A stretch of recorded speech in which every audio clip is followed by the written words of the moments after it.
l'actualité nationale, internationale, disséquée, disséminée et appréciée par les lecteurs du kiosque. Mesdames et messieurs, c'est dans votre programme, la deuxième saison de votre programme intitulé Écho du kiosque sur Révélation Web TV. Tout de suite, sans plus tarder, nous allons retrouver donc nos amis lecteurs pour leur intervention et ce qu'ils ont lu dans les journaux du jour. Bonjour monsieur. Bonjour monsieur le journaliste. Oui, merci de vous présenter. On vous appelle comment? Rufin da Silva Rufin. D'accord. Alors, quel est le quotidien que vous avez lu aujourd'hui? La priorité. D'accord. Et quel est le titre qui vous a impressionné? Le titre qui m'a impressionné, je vous le lis directement. Voici. Vous pouvez nous faire voir la une pour permettre... La une. Voilà. Merci beaucoup. Merci. Voilà. Et alors, voilà ce que je retiens de ce journal. On dit, voici les 185 articles pour améliorer, pour une vie meilleure des militaires. qu'avez-vous à dire à propos? Je me demande aujourd'hui, après des lois votées à l'Assemblée nationale pour les militaires, policiers, eaux et forêts, etc., je demande, est-ce que c'est une loi adoptée en toute première position la participation du haut commandement militaire? Parce que on me dit dedans, dans le même journal, qu'un colonel est major et un sergent est major. On me dit que quand on est sergent ou bien quand on est adjudant et on est major, c'est qu'on augmente plus, on n'évolue plus. Quelle est la vraie décision qui dit à mes frères militaires, et etc., que vraiment la nouvelle donne, qu'on leur donne et on appelle meilleure, est vraiment meilleure. Merci. D'accord. En tout cas, c'est votre position par rapport au sujet d'actualité. Je rappelle que nous sommes aujourd'hui le vendredi 26 juin de l'an 2020. Et la deuxième saison se poursuit. Nous allons retrouver un autre lecteur. Bonjour monsieur. Oui monsieur le journaliste. Oui, merci de vous présenter. On vous appelle comment? Appelle-moi Dolly Roméo. D'accord. Quel est le quotidien du jour que vous avez lu aujourd'hui? Matin libre. Matin libre. Est-ce que vous pouvez retourner un peu le journal pour nous faire voir la une? D'accord. Alors, quel est le titre qui vous a impressionné, vous autres? Précis des contacts avec les populations. Joël Aïvo à Savet. D'accord.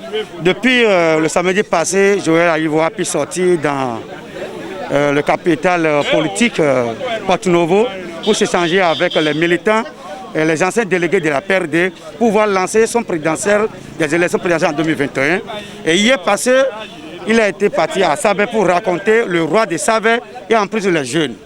Je profite à donner le carton rouge au professeur Aïvo en tant qu'un citoyen constitutionnaliste. Et que le Covid-19 est en train de circuler partout. Et que ce monsieur, 2021 est très loin. Et ce métier est en train de formuler les meetings partout. Or que dans 10 jours, le Bénin a confirmé plus de 1017 cas et 14 décès. Et les jeunes n'arrivent pas à respecter les mesures barrières. Et que lui se refoule les jeunes pour parler des élections présidentielles. Moi, ce n'est pas bon.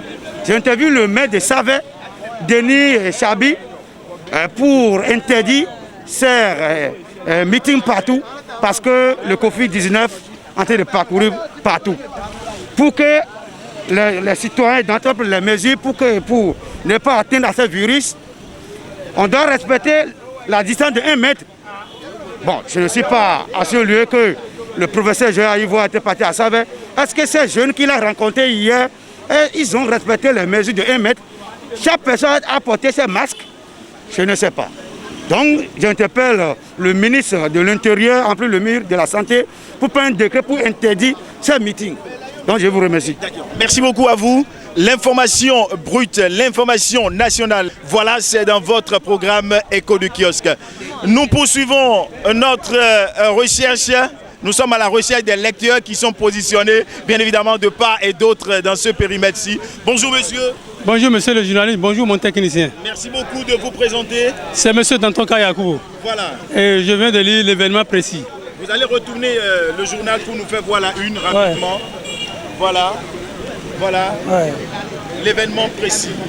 Alors, quel est le titre qui vous a impressionné et qu'avez-vous à dire à propos? Après sa libération, le journaliste Ignan Sossou fait un recours en cassation. Et vraiment, je voudrais d'abord me réjouir. Parce que le journaliste, après 6 mois passés en prison, il a retrouvé la liberté. Je voudrais saluer tous ceux qui se sont battus pour qu'il retrouve sa liberté. La justice aussi, malgré tout. Et le procureur, grâce à qui, à cause de qui, bon, il a été en prison. Je voudrais que cela ne se répète plus. Parce que ces professionnels des médias, c'est eux qui nous aident pour que l'information circule. Ils peuvent faire des erreurs, parce que tout homme est faillible. Donc, pour ce faire, le condamner à 6 mois, vraiment, je trouve que bon, c'est un peu exagéré. Mais je me réjouis et je veux que tout le monde se réjouisse. Tous ceux qui se sont battus pour sa libération se réjouissent. Il a retrouvé sa famille. Il fait un recours pour la relecture du code sur le numérique. Je pense qu'il faudrait que les gens prennent ça en compte. C'est ça qui est le plus important. Puisque la liberté d'expression, c'est très cher. Il faudrait que c'est un acquis qu'on doit préserver à tout prix. Je vous remercie. D'accord. Merci beaucoup à vous, monsieur Dantoka. La deuxième saison de Écho de Kiosque poursuit son petit bonhomme de chemin. Je vais retrouver un autre lecteur du kiosque. Voilà. Merci de venir dans le champ ici. Alors, comment allez-vous? Ça va très bien, monsieur le journaliste. Est-ce qu'on peut vous connaître de nom? Vous regardez dans le viseur là-bas. Oui, mon nom à l'état civil est Runaro Martial. Merci beaucoup. Quel est le journal que vous avez lu aujourd'hui? C'est le Nouvel Observateur. Le titre qui vous a impressionné? Bon, le titre qui m'a impressionné, c'est qu'il pose la question dans le journal si le gouvernement de la rupture a-t-elle peur de l'élection présidentielle pour 2021. C'est une question. Et moi-même, je me posais cette question. Parce qu'à voir comment les jeux vont, comment les choses vont maintenant, on voit que le gouvernement a peur. Et il a raison d'avoir peur, parce que c'est l'heure de sanctionner, de les sanctionner. S'ils ont fait bien, le peuple est là pour les juger. S'ils font mal, ils seront sanctionnés. Donc ils n'ont qu'à essayer de combattre les brèches pour arriver au moins, parce qu'ils sont à la fin, au soir de leur mandat. Il reste seulement 6 mois ou 7 mois pour qu'ils finissent. Donc ils n'ont qu'à essayer de corriger les tirs. Appelez tous ceux qui sont partis pour qu'ils viennent. Moi, je suis mouvancier, mais je l'ai dit. Je parle à mon président. Il n'a qu'à appeler tous ceux qui sont partis là. Ils n'ont qu'à venir. Sinon, ce que je vois là, le peuple va les sanctionner très dur. Vous allez voir un chaos retentissant.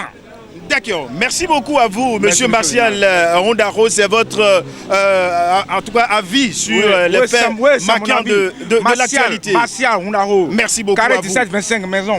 Merci beaucoup à vous. Juste derrière vous, on va retrouver un autre lecteur. Bonjour, monsieur. Bonjour, monsieur le journaliste. Merci de vous présenter. Saoud Georges Aubin, un citoyen qui vit à Cotonou. D'accord. Oui. Alors, quel est le journal que vous avez lu aujourd'hui? Oui, j'ai lu Matin Libre. Et prise de contact avec la population, Joël Ivo à Savé. Bon, selon ce qui se passe actuellement au Bénin, je crois savoir que Joël Ivo voudra se présenter pour les élections prochaines en 2021. Alors, moi je me demande par quelle alchimie il va se présenter vu le code électoral qui est en vigueur aujourd'hui. Il va falloir que ce dernier ait d'abord 16 maires ou députés pour, n'est-ce pas, le parrainer.